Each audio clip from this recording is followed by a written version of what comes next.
नमस्कार साथियों, स्वागत है आप सभी का आपके अपने इस यूट्यूब चैनल में। आज हम बात करेंगे छत्तीसगढ़ व्यापम परीक्षा 2021 में जो आपका होने वाला है। क्षेत्र रक्षक, सहायक ग्रेड 3, डाटा एंट्री ऑपरेटर, परियोजना क्षेत्रपाल व अन्य जो भी छत्तीसगढ़ में परीक्षाएं होती है जिसमें छत्तीसगढ़ सामान्य ज्ञान के प्रश्न पूछे जाते हैं, उसके दृष्टिकोण से आपका के लिए वीडियो बहुत ही महत्वपूर्ण होने वाला है।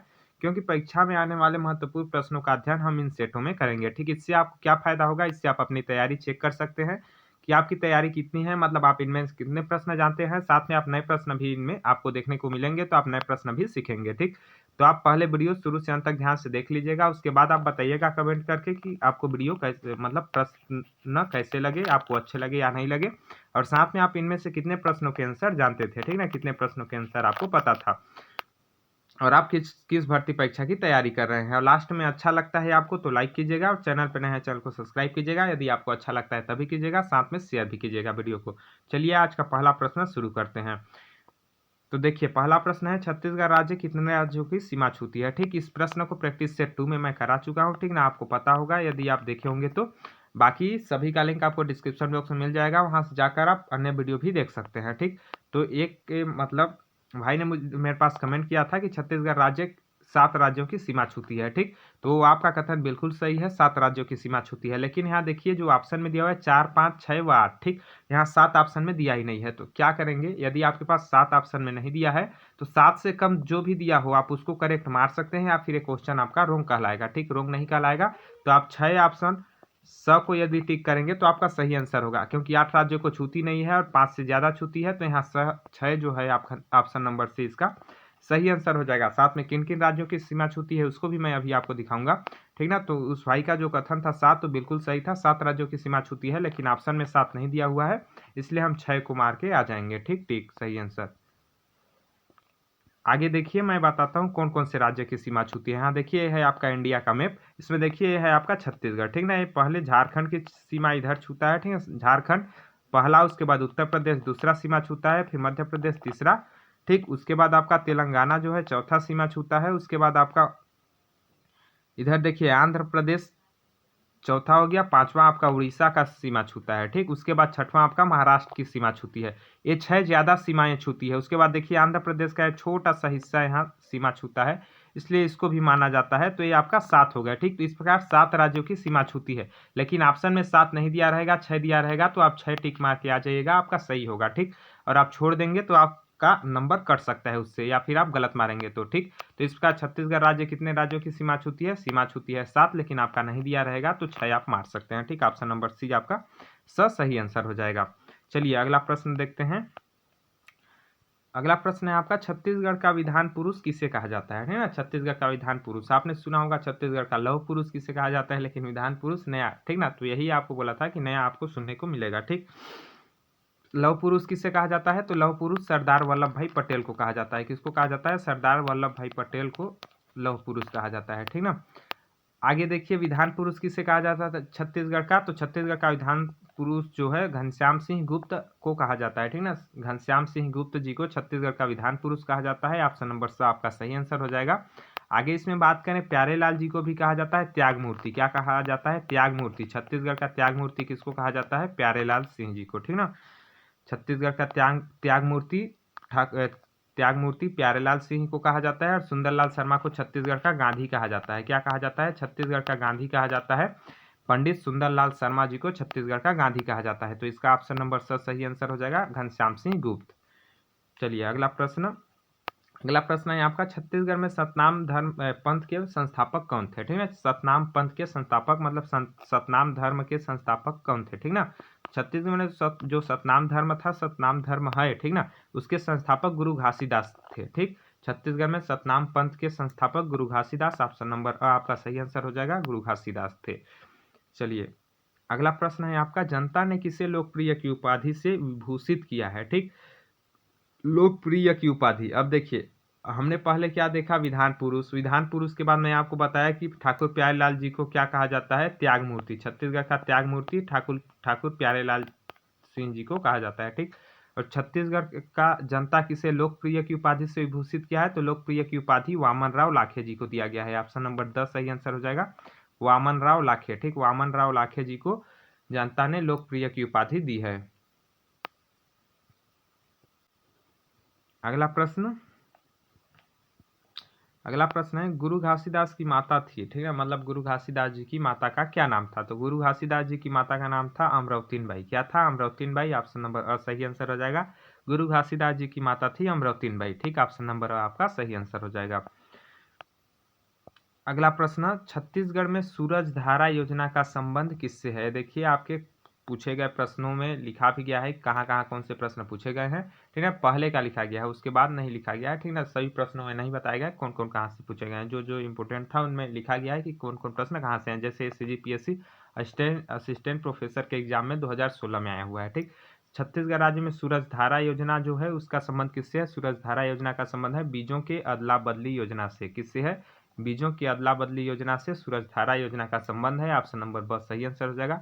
सूरज धारा योजना का संबंध बीजों की अदला बदली योजना से है। अगला प्रश्न है, छत्तीसगढ़ में इंदिरा गांव गंगा योजना संबंधित है, ठीक ना। इंदिरा गांव गंगा योजना, ठीक ना, इसी से आपको पता चल रहा है गांव गंगा योजना। गंगा मतलब होता है पानी, पानी मतलब शुद्ध पानी, तो सिंपल सी बात है आपका पेयजल एवं निस्तार से, ठीक ना। ऑप्शन नंबर 10 सही आंसर हो जाएगा।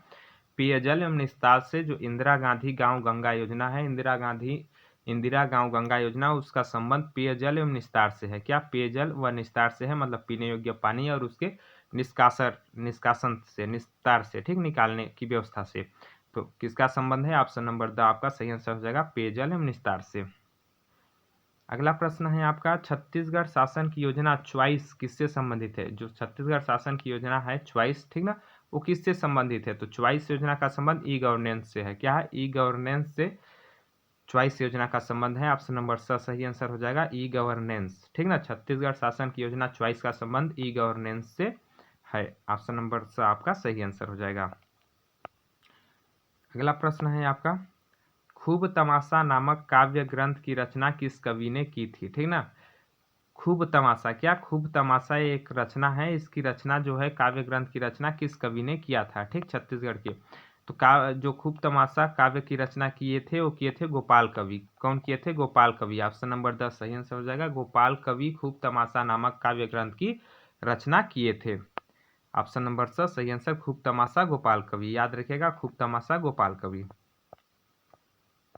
अगला, औठ कितने को कहते हैं? औठ कितने को कहते हैं? क्या है? आपका छत्तीसगढ़ी भाषा बोली है, ठीक ना, छत्तीसगढ़ी बोली भाषा से, ठीक। औठ कितने को कहते हैं? औठ कहते हैं आपका 1.25, 1.5, 2.5, 3.5। किसको औठ किसको बोलते हैं? 3.5, ठीक ना। 3.5 को औठ बोलते हैं। द ऑप्शन नंबर 10 सही आंसर हो जाएगा। आपके बुजुर्ग लोग जानते होंगे, पूछिएगा औठ कितने को कहते हैं? 3.5 को कहते हैं। ऑप्शन नंबर 10 सही आंसर हो जाएगा, 3.5, ठीक। बाकी तो ये देखिए 3.5 जो है यही तो दिख रहा है 3 से 1/2।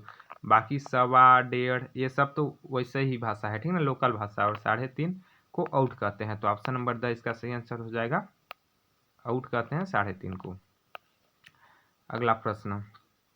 अगला प्रश्न है आपका, अंगीठी का मतलब है? क्या अंगीठी का मतलब है? ठीक ना, अंगीठी का मतलब क्या है?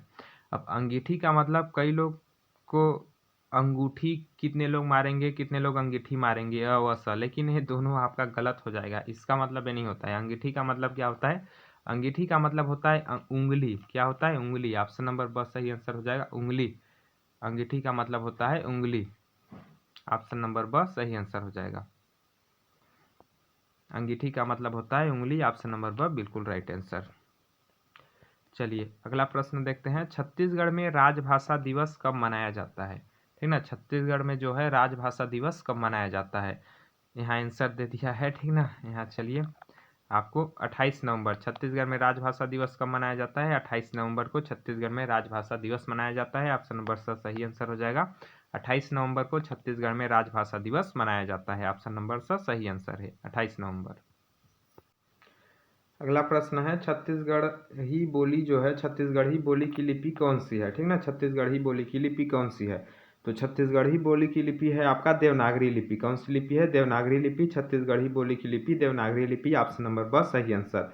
और हिंदी भाषा किस लिपि में लिखी जाती है? तो हिंदी भाषा भी आपकी देवनागरी लिपि में लिखी जाती है, ठीक। तो ऑप्शन नंबर ब इसका सही आंसर हो जाएगा।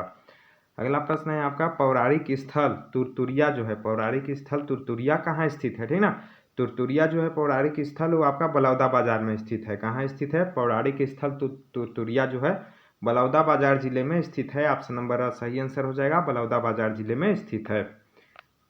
चलिए अगला है आपका देवरानी जेठानी मंदिर स्थित है ना, मतलब देवरानी जेठानी मंदिर जो है वो कहाँ स्थित है, देवरानी जेठानी मंदिर कहाँ स्थित है।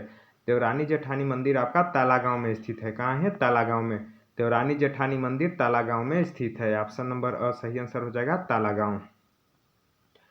अगला है सिरपुर का प्राचीन नाम था। सिरपुर का प्राचीन नाम क्या था। सिरपुर का प्राचीन नाम था चित्रांगपुर। क्या था, सिरपुर का प्राचीन नाम चित्रांगपुर। ऑप्शन नंबर अ सही आंसर हो जाएगा, सिरपुर का प्राचीन नाम चित्रांगपुर था। अगला है आपका मामा भांजा मंदिर कहाँ है, ठीक है ना। मामा भांजा मंदिर छत्तीसगढ़ में कहाँ है। मामा भांजा मंदिर आपका बारसूर में है। कहाँ है, बारसूर में। ऑप्शन नंबर अ सही आंसर, बारसूर में, छत्तीसगढ़ में बारसूर जिले में, बारसूर में जो है मामा भांजा मंदिर है, ठीक ना। बारसूर में मामा भांजा मंदिर है। अगला प्रश्न आपका, एक मिनट, ऑप्शन पूरा नहीं दिखेगा क्या। हाँ देखिए आपका क्या पूछा है कि माना विमानतल रायपुर का नया नाम क्या है। 2-3 जगह पूछा गया है, ठीक ना। माना विमानतल जो है रायपुर, इसका नया नाम क्या है। यहाँ 4 ऑप्शन दिए हुए हैं। माना विमानतल रायपुर का नया नाम, पहला स्वामी विवेकानंद विमानतल, विनायक विमानतल, BR अम्बेडकर विमानतल, राजीव गांधी विमानतल। तो क्या नाम है, स्वामी विवेकानंद विमानतल। माना जो रायपुर है, ठीक ना।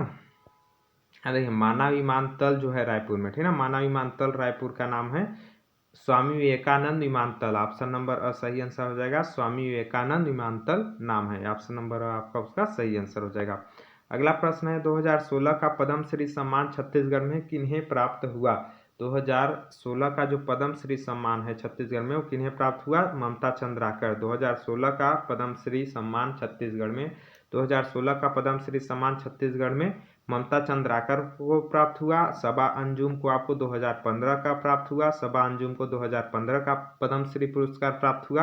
अनुज शर्मा को 2014 का पद्मश्री पुरस्कार प्राप्त हुआ। क्या, सबा अंजुम को 2015 का प्राप्त हुआ है, अनुज शर्मा को 2014 का प्राप्त हुआ है। आपके लिए वर्क है, आप कमेंट बॉक्स में कमेंट करके बताइएगा 2017 व 18 व 19 का, 2017, 18, 19 का पद्मश्री पुरस्कार किसे प्राप्त हुआ है छत्तीसगढ़ में, ठीक ना।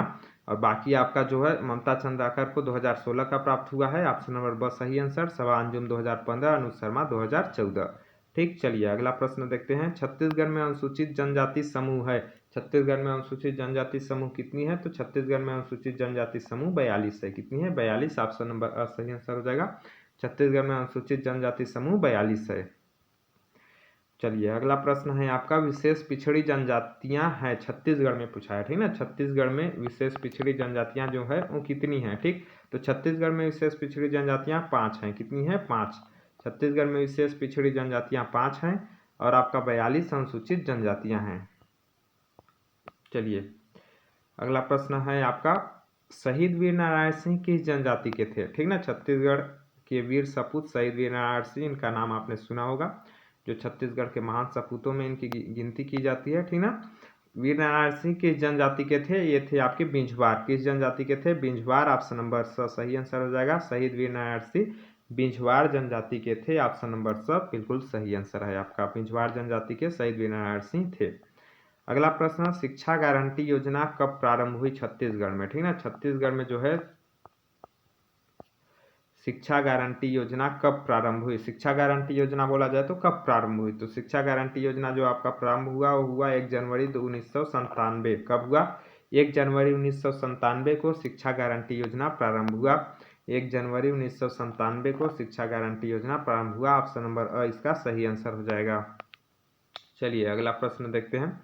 छत्तीसगढ़ में जूट उद्योग किस स्थान पर है। छत्तीसगढ़ में जूट उद्योग किस स्थान पर है, ठीक ना। तो जूट उद्योग जो है, जूट उद्योग छत्तीसगढ़ में किस स्थान पर है, रायगढ़। कहाँ है, रायगढ़। ऑप्शन नंबर अ सही आंसर हो जाएगा, छत्तीसगढ़ में जूट उद्योग रायगढ़ जिले में है, ठीक ना। रायगढ़ जिले में जूट उद्योग है। ऑप्शन नंबर अ सही आंसर, रायगढ़ जिला। अगला है आपका 2011 की जनगणना में कितने संभाग और विकासखंड छत्तीसगढ़ में हैं, ठीक ना। 2011 में जो जनगणना हुआ था उस जनगणना के दृष्टिकोण से छत्तीसगढ़ में कितने संभाग और विकासखंड हैं, तो 5 संभाग एवं 146 विकासखंड हैं। कितने हैं, 5 संभाग 146 विकासखंड 2011 की जनगणना के अनुसार हैं। ऑप्शन नंबर स आपका सही आंसर हो जाएगा, 5 एवं 146 विकासखंड। चलिए सारे प्रश्न आपके कंप्लीट हो गए। 27 प्रश्न थे आपके, मतलब 27 पेज का है, जिसमें 25 प्रश्न आपके रखे गए थे। ठीक, कितने प्रश्न थे? 25 प्रश्नों का सेट था आपका। और आपका जो है क्षेत्र रक्षक एग्जाम में आपका छत्तीसगढ़ सामान्य ज्ञान से 25 प्रश्न ही आएंगे। ठीक ना, तो इसी प्रकार के प्रश्न आपको देखने को मिल सकते हैं। इसमें इतिहास से संबंधित प्रश्न नहीं जोड़ा गया है, इतिहास अर्थशास्त्र से, ठीक ना, वो भी आपके इसमें कंक्लूड रहेंगे। तो आपको जैसे प्रैक्टिस सेट कराते जाऊंगा मैं, प्रैक्टिस सेट, हर प्रैक्टिस सेट में आपको अलग अलग सवाल देखने को मिलेंगे। ठीक ना, संभावित परीक्षा में आने वाले। तो यही थे सवाल। आपको कैसे लगे कमेंट बॉक्स में कमेंट करके जरूर बताइएगा। यदि आपको अच्छे लगे होंगे तो वीडियो को लाइक कीजिएगा, चैनल पर नए हैं चैनल को सब्सक्राइब कीजिएगा। वीडियो देखने के लिए बहुत बहुत धन्यवाद। जल्द मिलेंगे अगले वीडियो में, तब तक के लिए जय हिंद, जय भारत, जय छत्तीसगढ़।